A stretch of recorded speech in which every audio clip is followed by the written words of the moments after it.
이강민의 잡지사 7월호 네 번째 페이지. 잡지사를 홍보하기 위해 곧 몽골행 비행기에 오르는 우리 과학 커뮤니케이터 우주먼지님과 함께합니다. 어서 오십시오. 네, 바야랄라 잡지사 우주먼지 지용배입니다. 뭐요? 바야랄라? 그게 몽골어로 네. 안녕하세요일 겁니다. 안녕하세요. 네. 좀 봐야 된다라고 하는 줄 알았어요. 네. 바야르 때는 사랑합니다라고 제가 알고 있습니다. 아, 그렇군요. 네. 예. 그거 좀 많이 읊조리고 다니시고. 네. 예. 이번에 몽골을 이제 곧 출국을 하시는데 뭐 잡지사 홍보 외에도 또 다른 방문 목적이 있으신가요? 사실 이제 주 목적은 네. 제가 이번에 가는 이유가 은하수를 눈으로 보고 이제 맑은 밤하늘을 직접 좀 더 많이 즐기고 오고 싶어서 몽골에 가는 거고요. 네. 제가 작년에도 몽골에 갔었는데 작년에는 고비 사막 위주로 갔어요. 그래서 굉장히 메마른 지역 위주로 갔었고 네. 약간 그 듄 영화처럼 예. 그래서 거기서 모래 썰매도 타고 이제 그러고 왔었는데 올해는 좀 더 푸른 그 초원을 보고 싶어서 이제 좀 더 북쪽으로 네. 이제 가서 이제 초원 지역을 보고 오려고 합니다. 근데 일단 예보를 봤는데 네. 그 몽골도 우리나라처럼 조금 좀 흐리더라고요. 몽골 비 와요? 몽골도 비가 오죠. 그래요? 네. 그래서 눈도 옵니다. 야. 네, 그래서 네. 물론 이제 그 몽골이 워낙 그 국토가 넓어서 일계보의 정확도가 좀 떨어지는 편이긴 한데 이제 가봐야 알 것 같습니다. 맑으면 좋을 텐데. 네, 일부러 그래서 달빛도 없는 날짜로 딱 골라서 예매를 한 건데. 예, 네. 날씨가 좀 협조해주길 바라고. 예전에 우리 이성진 고생물학자도 그 고비 사막 거기 가서 막 화석 발굴한다고 그런 적이 있었는데 네. 정말 몽골이란 나라는 신비로운 땅인 것 같고 참 부럽습니다. 자, 잡단 우주사전. 오늘은 반년 만에 깨어난 최장거리 우주선 보이저 1호에 대한 최근의 소식을 한번 알아보도록 하겠습니다. 먼저 그 보이저 1호가 발사된 지가 이제 50년 가까이 되어 가는데 네. 오랫동안 활동한 만큼 지난 겨울에 좀 이상 조짐을 보였다고 하더라고요. 네, 지금 보이저 이제 1호, 2호가 날아갔던 게 1977년인데요. 제가 심심해서 찾아봤는데 네. 그 77년생이면은 원빈 씨랑 동갑이더라고요. 네. 비니 형이랑 네. 동갑이구나. 그래서 이제 네. 원빈과 지금 동갑의 해를 맞이하고 있는 탐사선이라고 볼 수 있는데 이제 거의 지금 반 100년 동안 탐사를 하고 있기 때문에 네. 당연히 우주 공간에서도 세월의 벽을 넘기기가 어렵습니다. 네. 그래서 우주 공간에는 뭐 공기도 없고 비도 안 내리니까 뭐 녹슬지도 않을 것 같고 아무런 그 피해가 없을 것 같지만 네. 사실 우주 공간에도 굉장히 높은 에너지를 머금고 있는 우주 방사선이라든지 입자 같은 것들이 계속 이 기계들을 공격하기 때문에 네. 이제 결국에는 망가지게 되거든요. 그래서 이 보이저호 같은 경우에는 일단 애초부터 계획 자체가 어땠냐면 네. 그 태양계 외곽, 목성, 토성, 뭐 천왕성, 해왕성 같은 그런 외곽 가스 행성들을 보는 목적이었고 네. 그러고 나서 이제 태양계 바깥으로 쭉 날아가는 미션이었습니다. 그래서 보통은 우리가 태양계 안쪽을 맴도는 탐사선의 모습을 생각을 하면 네. 태양빛을 받아서 그걸로 전력을 충전하는 태양판 패널이 있고 네. 그걸 펼쳐서 이제 돌아가는 방식의 이미지를 떠올리는데 네네. 애초에 먼 거리에 날아갈 목적이었기 때문에 보이저는 만들 때부터 태양판 패널은 디자인하지 않았어요.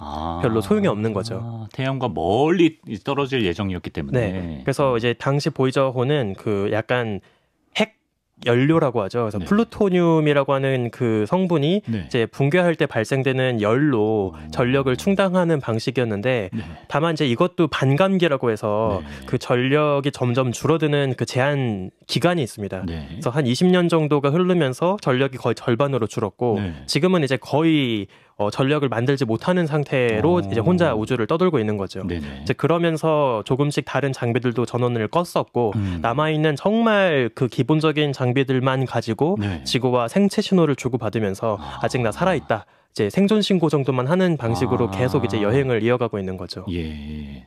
그래서 이제 전력도 이제 많이 떨어지고 생존 신고 정도만 할 수 있는 상황에서 지난 네. 겨울에 좀 이상 조짐이 나타났다. 네, 그래서 원래는 그래도 네. 뭐 이제 아무래도 이제 원거리 데이터를 주고받다 보니까 굉장히 안정적인 저출력의 이제 인터넷 신호로 주고받거든요. 네. 그래서 이 데이터 자체가 이제 이진법으로 이루어져 있는데 보통은 뭐 10101111 이런 식으로 이제 여러 데이터가 날아오겠죠. 네. 근데 작년 겨울부터 갑자기 데이터가 아무런 쓰잘데기 없는 000000만 날아오고 있는 거예요. 그러니까 데이터가 잡히긴 해요. 네. 그러니까 아예 죽은 건 아닌 것 같은 거죠. 네네. 근데 이상한 아무 쓰잘데기 없는 정보를 보내고 있으니까 뭔가 지금 저 보이저 안에 탑재된 컴퓨터가 좀 망가진 것 같다. 잘못됐다. 네, 이런 이제 생각을 했던 거죠.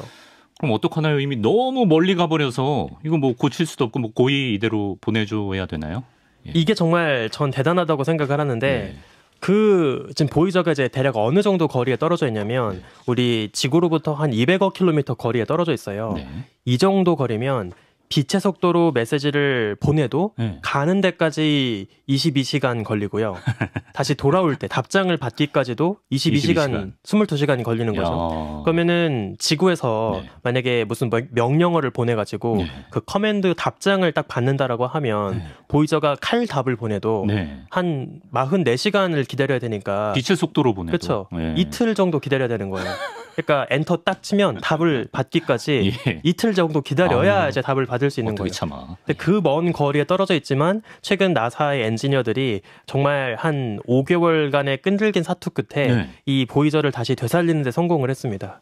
아, 그래요? 네, 우리 정말- 나사 엔지니어들이 그걸 해냈어요. 정말 대단하지 않나요? 근데 거기까지 직접 뭐 그 방문 수리를 할 수도 없고 그쵸. 어떻게 고쳤나요? 그래서 일단 오늘 청취하시는 분들 중에서 네. 조금 컴퓨터 코딩에 관심이 있으신 분들이라면 제가 이제 이야기를 드릴 때 와 진짜 옛날 프로그램 언어를 썼구나라는 생각을 하실 수 있는데 네. 뭐 아마 요즘들 학생들은 학교에서 코딩을 좀 배우니까 그쵸. 뭐 자바니, 시플리니 뭐 이런 그 명령 프로그래머들을 알 텐데 네.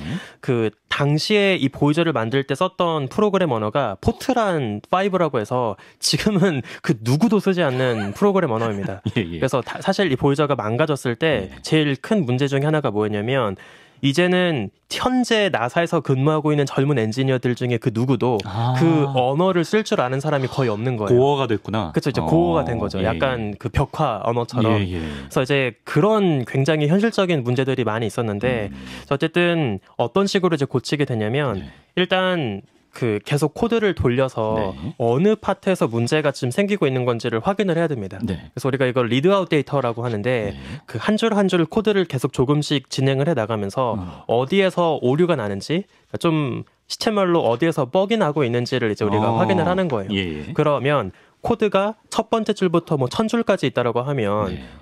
뭐 300번째 라인에서 지금 문제가 발생하고 있다. 이제 이런 걸 우리가 한 줄 한 줄 체크하면서 파악을 할 수가 있는 거죠. 네. 그래서 그렇게 딱 확인을 해 보니까 전체 프로그램의 한 3% 정도에서 네. 뭔가 오류가 발생을 하고 있다라는 3%? 네, 라는 거 이제 확인을 하게 됩니다. 예. 이게 어떤 오류였냐면 이 보이저가 이제 장기간에 걸친 비행을 하다 보니까 네. 그 비행 데이터를 취합해서 예를 들면 지금 내가 태양으로부터 얼마나 먼 거리에 떨어져 있는지 뭐 주변 우주 공간의 자기장도 재고 주변에 어떤 자이로 센서로 내 방향도 재고 네. 이런 여러 가지 센서가 돌아갈 거 아니에요. 네. 그럼 그 센서들이 모아주는 데이터를 취합하는 하나의 작은 컴퓨터가 있습니다. 이걸 플라이트 데이터 시스템, 뭐 비행 데이터 시스템 컴퓨터라고 부르는데 네. 이 안에 이제 굉장히 많은 그 칩들이 들어가 있어요. 네. 근데 이제 보이저가 어떤 식으로 작동을 하냐면 네. 너무나 오랫동안 여행을 하다 보니까 그 장기간 동안 모으게 될 데이터가 너무 많을 거 아니에요. 네. 그러면 굳이 그 40년, 50년 동안 모아두는 데이터를 다 저장할 필요는 없습니다. 그러니까 계속 새로운 데이터를 받아서 네. 이전에 갖고 있던 데이터는 바로바로 지워버리고 계속 비워줘야 네, 되는구나. 계속 예. 왜냐면 만약에 예를 들어서 네. 우리가 보이저를 날려보낼 때 커다란 하드 드라이브를 같이 붙여서 보낼 수 있었다면 네. 뭐 메모리 용량 상관하지 않고 계속 저장할 수 있었겠지만 그렇죠. 예. 그럴 수는 없었으니까 그래서 제한된 메모리 용량 때문에 네. 어쩔 수 없이 잠깐 저장했다가 바로 날려버리고 또 다른 새로운 데이터로 덮어 씌우고 그러니까 50년 가까이 그렇죠. 지금 하는 이런 식으로 거예요. 탐사를 하는 거거든요. 예. 우리가 이러한 그 방식을 휘발성 데이터라고 이제 부르는데 네. 근데 이걸로 작동을 하던 그 보이저의 메모리 칩 중에 하나가 망가진 것 같아요. 그래서 이제 그쪽 경로를 거쳐서 네. 데이터를 저장하라라고 명령이 되어 있는 그 커맨드 라인에서 네. 이제 뭔가 문제가 벌어지는 거죠. 그 수많은 칩 중에 칩 하나의 네. 이상이었어요? 네. 그래서 그걸 피해서 뭔가 명령을 하고 맞습니다. 있어요? 그래서 이걸 어떻게 이제 해결을 하냐면 사실 원리 자체는 간단합니다. 네네네. 가끔 이제 컴퓨터 보시면 예. 뭐 D 드라이브 슬래시 뭐 바탕화면 슬래시 어쩌저쩌고 해서 쭉 경로가 있잖아요. 그렇죠. 네. 그런 것처럼 그 경로들 중에 네. 망가진 칩만 안 건드리도록 네. 몇 가지 경로를 바꿔주는 거예요. 그러니까 망가진 칩은 우리가 가서 갈아 껴줄 수가 없으니까 네. 이제 그거를 직접 고칠 수는 없고 네. 대신 그냥 버리는 거죠.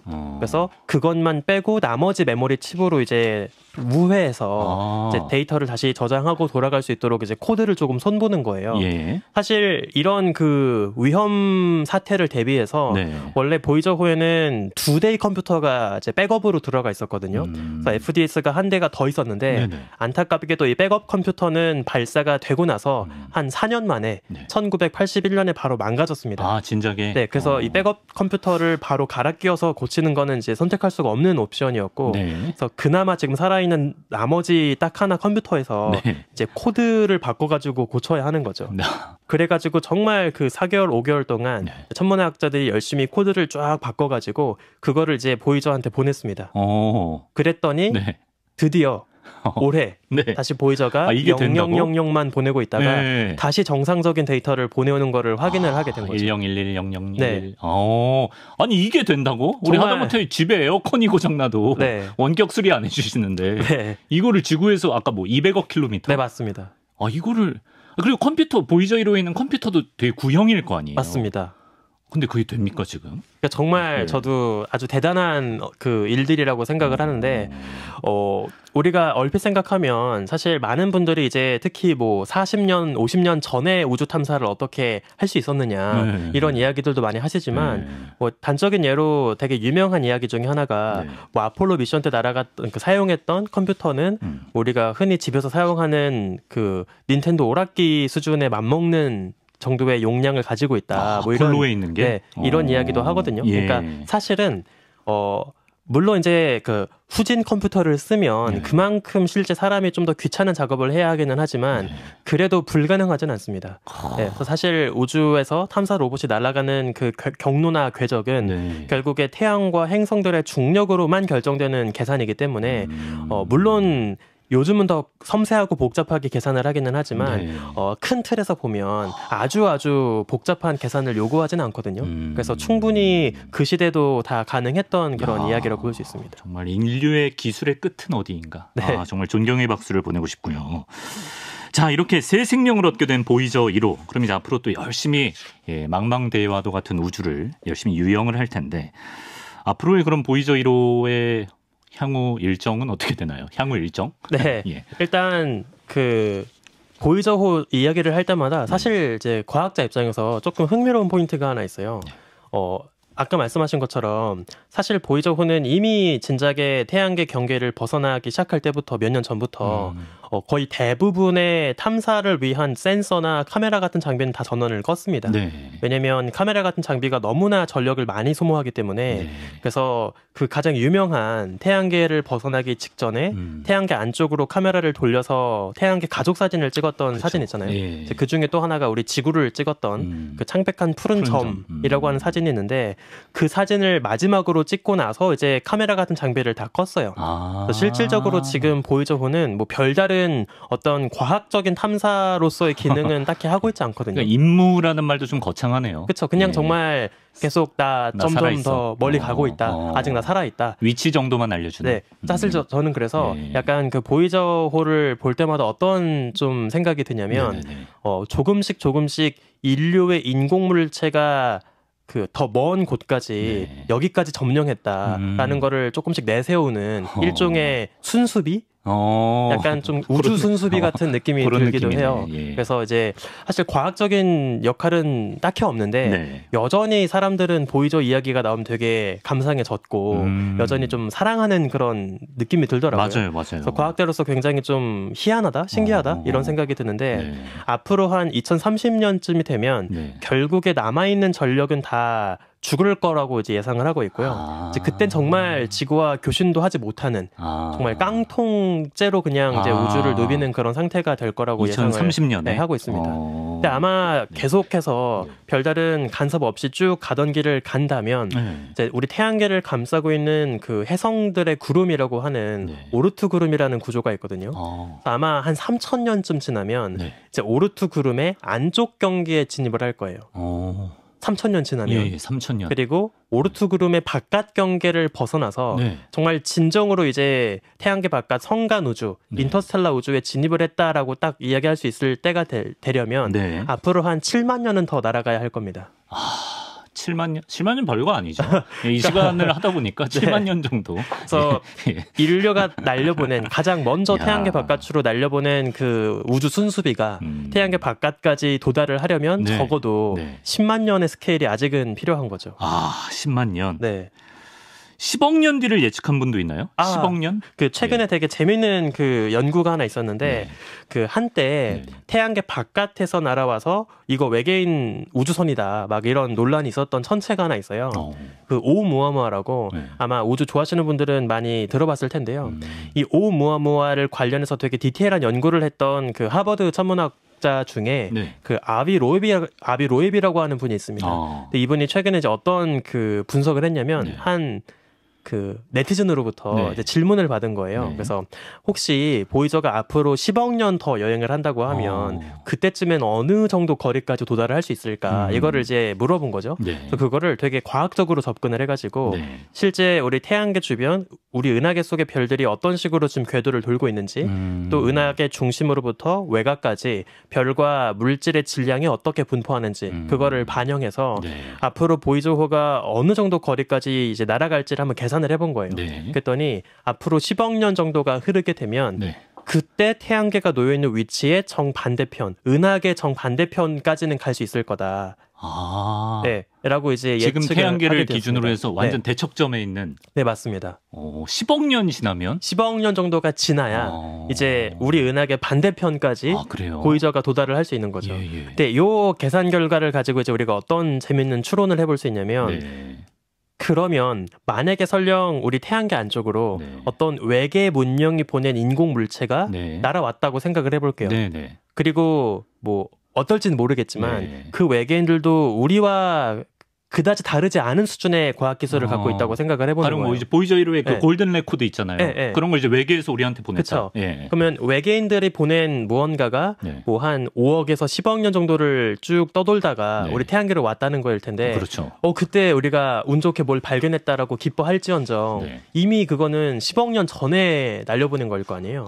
그러면은 아마도 그걸 날려보낸 외계인들은 과연 그 원래 모습으로 아직까지 생존하고 있을까 생각해 볼 수 있는 거죠. 지구 같은 경우에는 10억 년 지나면 어떻게 되나요? 지구 같은 경우에는 우리 태양의 수명이 현재 50억 년 정도 남아 있는데 10억 년 정도만 흘러도 태양 자체가 이제 굉장히 비대하게 부풀어 오를 겁니다. 그래서 아주 커다랗게 부푼 태양의 표면 속으로 수성, 금성, 아마 지구 정도 코앞까지 이제 호로록 다 집어 삼켜지게 될 거고 이미 그때가 되면 뭐 지구 문명은 다 사라졌거나 아니면 다른 별로 도망갔거나 뭐 그런 이제 옵션밖에 없겠죠. 그럼 10억 년 후에 외계 문명도 마찬가지로 소멸됐거나 뭐 그랬을 수 있다. 그래서 만약에 뭐 영화 같은 이야기지만 10억 년 후에 정말 우리가 날려보낸 보이저가 어떤 외계인들에게 발견돼서 걔네가 정말 똑똑하게 인간들이 보낸 보이저 골든 레코드를 완벽하게 해석했다. 그래서 지구가 어딘지 알아내고 지구인들이 보낸 메시지의 의미를 알아냈다. 그래서 지구를 딱 관측을 해요. 그러면 어차피 이미 10억 년 전에 이미 지구는 사라졌을 테니까 사실 우리 지구를 봐봤자 아무런 소득이 없겠죠. 그러네요. 뭔가 좀 허망하다. 그죠? 그러니까 이제 2030년에 지구로 이제 신호를 보내는 걸 그치는 것이지. 그 이후에도 쭉 가긴 가는 거. 그렇죠. 이제 그냥 정말 우주 쓰레기가 돼서 그냥 깡통인 채로 우주를 떠돌게 되는 거죠. 알겠습니다. 자, 이제 끝으로 지난 6월 9일이었습니다. 미 항공우주국 나사 제트 추진 연구소의 전임 소장을 지낸 에드 스톤이란 과학자가 88세를 일기로 세상을 떠났는데요. 이분이 이제 보이저 탐사선 초기 프로젝트를 맡았던 분인가요? 맞습니다. 에드 스톤이 이제 나사 제트 추진 연구소 JPL의 전임 소장을 맡았던 분인데 이분이 이제 젊었을 때 아주 절묘한 찬스가 하나 찾아와요. 그래서 이전까지는 주로 나사에서 보낸 대부분의 탐사선들은 태양계 안쪽 혹은 멀리 떠나봤자 화성 정도까지만 이제 돌았던 게 전부였는데 이때 마침 목성, 토성, 천왕성, 해왕성, 가스행성들의 위치가 너무 절묘한 거예요. 그래서 어떤 찬스가 찾아오냐면 목성까지 날아가서 목성 곁을 스쳐 지나가요. 그 다음에 또 쭉 날아가다 보면 마침 토성에 또 쓱 이동을 해가지고 토성 곁도 지나갈 수 있는 거예요. 근데 또 거기서 멈추지 않고 잘 또 날아가면 또 천왕성 근처까지, 해왕성 근처까지 거의 연료를 크게 쓰지 않고 계속 환승을 연이어서 할 수 있는 예. 너무나 좋은 찬스가 있던 거예요. 그런 찬스가 되게 드문 기회인가요? 네, 이런 찬스는 거의 180년에 한 번 찾아오는 찬스였습니다. 예. 그래서 이때 나사의 천문학자들이 이제 부랴부랴 태양계 외곽 천체들을 탐사하자 해가지고 이제 굉장히 다양한 탐사선들을 보내게 되고요. 네. 우리가 이 시기를 태양계 천문학의 첫 번째 전성기, 부흥기였다라고 이제 이야기를 하기도 해요. 네. 그래서 이때 날아갔던 것 중에 하나가 이제 보이저였고요. 네. 참고로 에드스톤이 원래 이제 어떤 분야에 좀 관심을 갖고 있었냐면 네. 우리 태양은 사방으로 저번에 오로라 이야기할 때 말씀드린 것처럼 굉장히 높은 에너지의 입자를 분출하고 있는 가스 덩어리인데 네. 태양과 그 태양계를 감싸고 있는 성간 물질, 우주 공간의 입자들이 서로 어떻게 상호작용을 하고 있는지, 우리 태양풍이 우주 물질들을 어떻게 불어내고 있는지, 이런 그 우주적인 이제 스케일에서 상호작용을 연구를 하는 천문학자였거든요. 그래서 보이저를 날려보냈던 주요한 목적 중에 하나도 네. 태양계 경계를 벗어날 테니까 그 태양풍과 우주 입자들이 서로 부딪히고 있는 경계면에서 어떤 일이 벌어지고 있는지를 직접 확인을 하겠다라는 미션도 있었던 거예요. 네. 근데 마찬가지로 우리가 태양계 가장자리에 가서 태양과 우주 공간의 상호작용을 볼 수도 있겠지만 네. 좀 더 디테일하게 애초에 그 원천에 해당하는 태양에 바짝 붙어서 네. 태양을 감시하는 방식의 탐사도 가능하겠죠. 그래서 당시 에드스톤이 또 최근에 네. 어떤 그 미션도 기획을 했었냐면 네. 수성 궤도보다 더 안쪽까지 태양에 접근해서 정말 비유적으로 태양의 표면을 터치하는 태양과 수성 사이 네. 공간으로 들어가서 네. 정말 그 높은 열기를 견뎌내면서 태양 아주 가까이에서 태양 표면을 디테일하게 관측하고 태양이 어떤 물질을 내뿜고 있는지를 이제 감시하는 그런 태양 망원경도 최근에 발사를 했었거든요. 탐사선이 그걸 견딜 수가 있나 보네요. 네, 엄청 이제 열을 잘 버틸 수 있는 소재로 만들어가지고 그래서 이거를 파커 솔라 프로브, 파커 태양 탐사선이라고 하는데 네. 그래서 이 에드스톤이 되게 흥미로운 게 네. 나사에서 이분을 이제 뭐라고 이야기를 하냐면 네.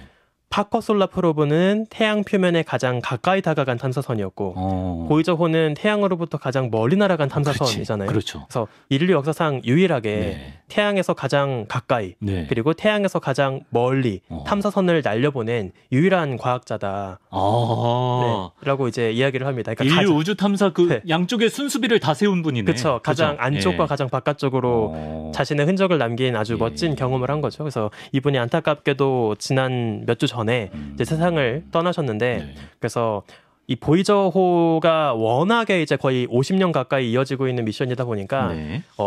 원래 젊었을 때 미션을 시작했던 그 당시에 젊은 엔지니어 과학자들도 이제는 조금씩 세상을 떠나고 있는 이제 시점이 오고 있는 거죠. 네. 그래서 보이저호가 참 여러 의미를 남긴다고 생각을 하는 게 이제는 우리가 우주 탐사, 우주 역사라고 하는 거를 정말 현 시대 혹은 미래가 아니라 과거의 이야기로도 추억할 수 있다라는 걸 보여주는 굉장히 놀라운 사례라고 생각을 해요. 제가 예전에 그 잠깐 소개를 드렸던 것 같은데 그 보이저호를 주인공으로 하는 동화책이 하나 있었거든요. 아, 그래요? 네. 최근에 이제 그 출간됐던 보이저호가 주인공인 동화책이 있어요. 그림 그래요? 동화책. 아기들이 보는. 예. 근데 제가 그거를 보고 정말 쇼크를 먹었는데 그렇죠. 딱 거기 첫 문장이 어떤 식으로 시작하냐면 옛날 옛적에 탐사선이 하나 있었습니다.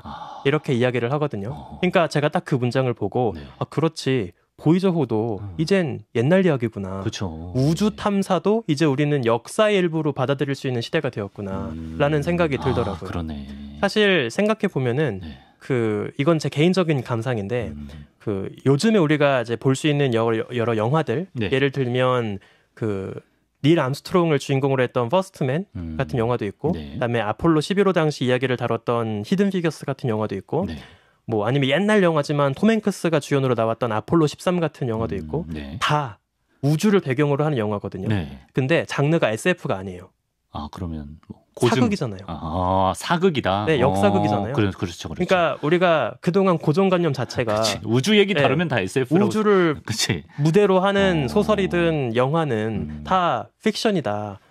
SF다라고 생각을 하고 살았는데 그러네. 이제는 우주를 배경으로 해도 그게 마치 우리가 응답하라 시리즈 보는 것처럼 옛날 이야기 보는 기분으로도 즐길 수 있게 되었다는 거예요. 인류의 우주 탐사 역사도 그만큼 길어졌기 때문에. 그래서 그 어떤 분기점을 상징하는 그 대표적인 탐사선이 저는 보이저라고 생각을 해가지고 예. 이제 우리가 좀 더 성숙한 다음 단계 문명으로 진입하고 있음을 보여주고 있는 네. 탐사선이 아닐까라고 생각을 합니다. 정말 과거와 현재와 미래를 관통하는 정말 희대의 미션이 아닌가, 보이저 미션은. 그런 생각을 또 해보게 됩니다. 자, 이렇게 영원히 끝나지 않을 우리의 미션, 반년 만에 깨어난 최장거리 우주선 보이저 1호에 대해 알아봤고요. 참고로 한 가지 알려드리겠습니다. 7월부터는 우리 또 먼지님을 격주에 한번 목요일 이 시간에 만나게 되었는데요. 좀 아쉬운 만큼 더 기대감도 2배로 커지는 그런 시간이 되지 않을까 싶고, 먼지님은 2주 후에 다시 뵙겠습니다. 몽골 잘 다녀오시고 고맙습니다. 감사합니다.